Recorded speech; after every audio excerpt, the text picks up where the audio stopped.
అనంతపురం జిల్లా కోర్టుకు మరోసారి బోరుగడ్డ అనిల్ను తీసుకొచ్చారు. 2018వ సంవత్సరంలో అనంతపురం పట్టణంలోని రామచంద్రనగర్ చర్చికి సంబంధించిన ఆదాయం లెక్కింపు విషయంలో అప్పటి సీఐ మురళీకృష్ణను దూషించడాన్ని కేసు నమోదు చేశారు. ఈ క్రమంలో రాజమండ్రి జైలు నుంచి బోరుగడ్డ అనిల్ను పోలీసులు కోర్టుకు తీసుకుని వచ్చారు. ఈ సందర్భంగా బోరుగడ్డ అనిల్ మాట్లాడుతూ ఎటువంటి ఫేక్ సర్టిఫికెట్లు ఇవ్వలేదు అని, ఒరిజినల్ సర్టిఫికెట్లు గుంటూరు డాక్టర్ ఇచ్చారని, సీసీ కెమెరా ప్రూఫ్ తెస్తామని అన్నారు.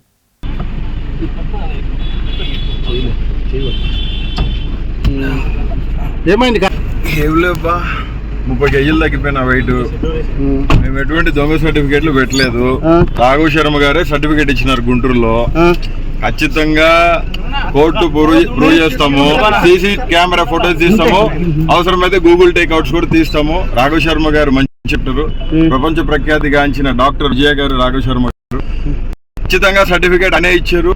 ఖచ్చితంగా ఎంత దూరమైనా ఈ విషయంలో కోర్టులో దానికి పోతాను.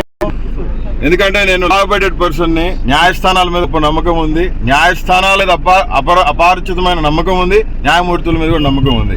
భారతదేశ రాజ్యాంగ కాలమాన ప్రకారం, బాబాసాహెబ్ అంబేద్కర్ కాలమాన ప్రకారం నమ్మకం ఉందని